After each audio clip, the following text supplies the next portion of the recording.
muskie on the rock, top of the rock here. Yep, you got him. Keep going. Keep swinging. Do I move mine around too? No, pull yours out. Pull yours out. He's still there. He's still spinning on you. I stopped reeling. I just seen the mark come flying on the graph there. No pressure. The last couple spots had no fish. I just was killing time. So now we're on a fishy spot. Yeah. Gotta get. Keep going. It was huge. Was it? It was huge. It was, Oh yeah, he's sitting right out here, James, just in front of the boat.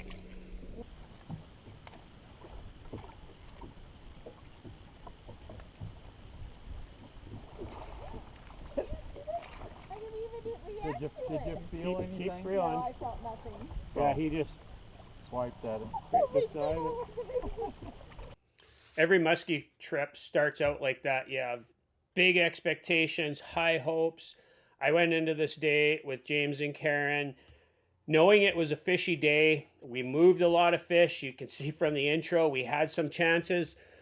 But some days things don't really go your way, and you have to kind of accept that there's going to be a consolation prize at the end of the day, and you might catch a pike, you might catch a walleye, and if you are a musky angler and you've fished for any amount of time, you've caught both, and you've been happy or unhappy with them. And sometimes you just have to kind of roll with the punches. Glenn and Rich out on world famous Eagle Lake, where there's muskies aplenty and apparently lots of northerns if you're fishing with Rich. But we literally just got here. We seen two muskies right off the hop. My first cast on a glide bait had a muskie, and let's look at this pike Richie's got here. Not bad for a pike, but Oh, nothing wrong with that for a pike. Little chunky monkey. We'll get this guy back. Mayhem bait. There you go.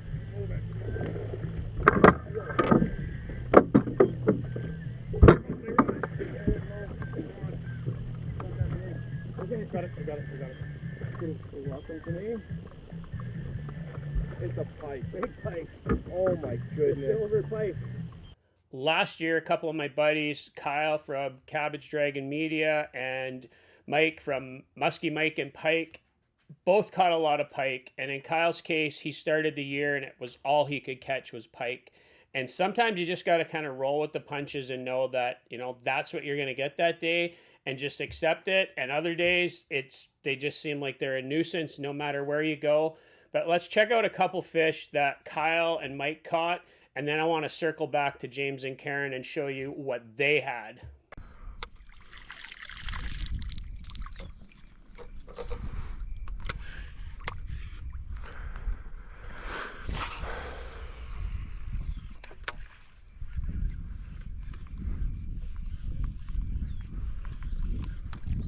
that is insane. I literally did a 10-foot cast.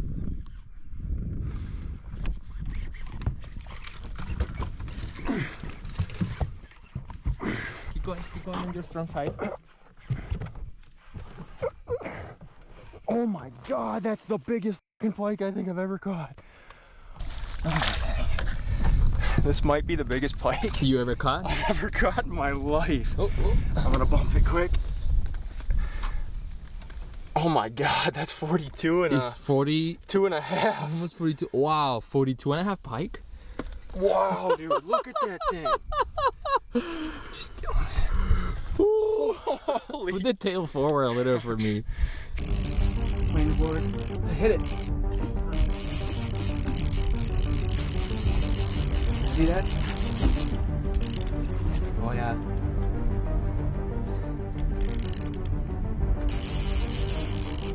Hold on. Let's scoop them.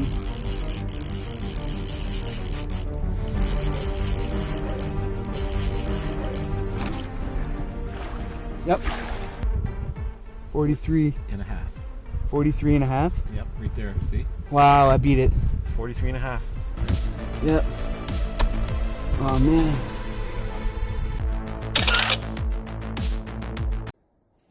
Hey guys, Mikey here from Musky Pike and Mike, and you are watching 54 or Bust.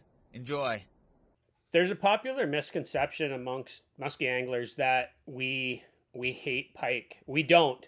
It's frustrating because it's not the target species. And in a lot of cases, if you're casting a rubber bait like a tube or especially something like a swimming dog or a Poseidon, a pike will bite the tail off, and it's very frustrating.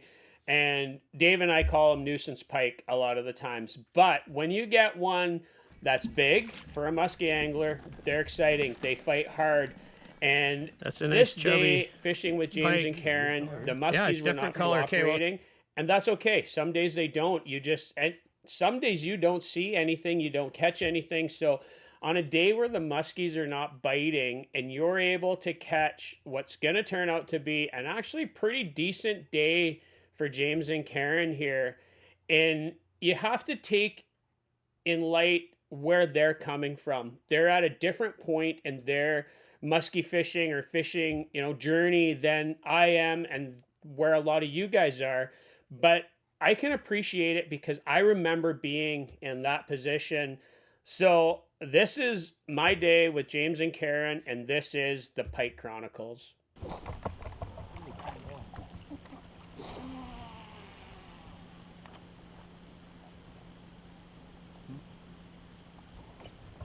Got one? Okay. Get your rod tip down in the water. Keep steady pressure. Put your rod right underwater, James. Is he still on you? Yep. Okay.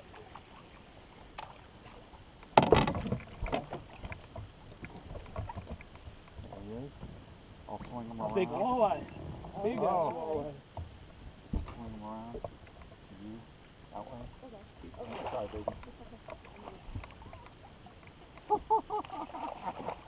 Did I just tell you guys that? So she's a Karen, but not a Karen. Anyway, I'm fishing with James and Karen at a Manatac Lodge. We're running some super deep open water structure. We're moving big muskies. James got hooked up. It didn't look like it was fighting much. It wasn't, but it's a big walleye.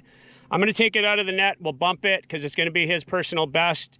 I don't know if my bump board will go small enough for this one because it's built for muskies, but we're going to get a really good judge and I'll hand it off. We'll get a couple quick pictures and then we're going to continue because the muskies are moving.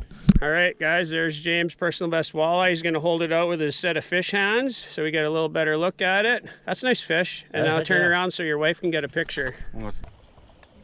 Wouldn't move. He wouldn't move. I cast around him twice and he wouldn't move off of there.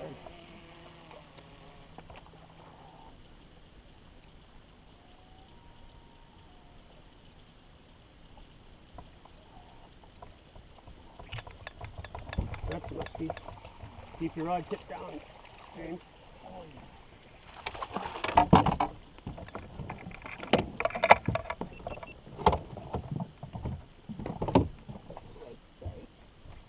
I'm gonna put the musky. Ready?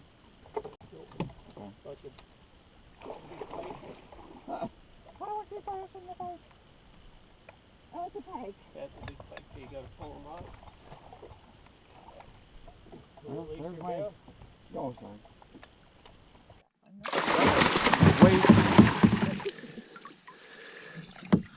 But I don't want to. All right, guys, so there's what's probably going to be James's personal best pike. It hit and identified as a walleye, as it were, or as a muskie, sorry. So we'll get him out. You want to take a quick bump so you know? Yep. Okay, so I'll get the bump board out and we'll have a quick look at him. Pike.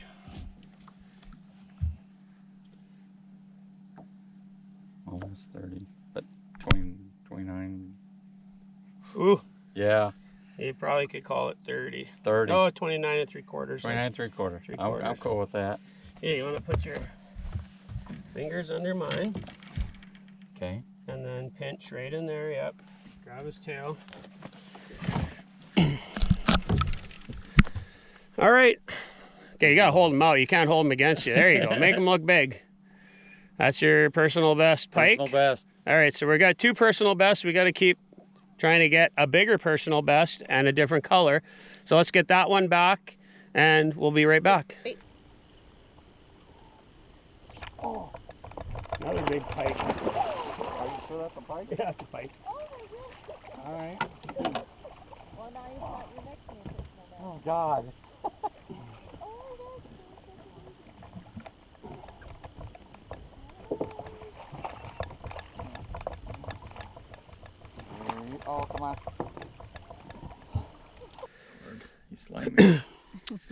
All right, put your hands right under by his middle fins there. Yeah, Okay. right there. So as it were, turns out James is a pike slayer. But the Royal Orbis coming through again. So that's, he just beat his personal best. This one's 33.5. So let's keep getting bigger. Yep. Let's get that one back and let's get right back at it. Another little dinky pike? Yep. Okay, I'm not even gonna net that one. No.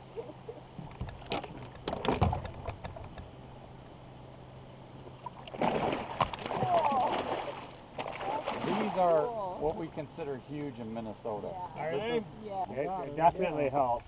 Yeah. Polarized ones. These ones are 3 years old now. I think they're expensive Oakley ones, but they've lasted and they don't scratch and the coating has stayed on. They're just starting to get to the point where that anti-glare coating is wearing off. That's something. I think it's a pike.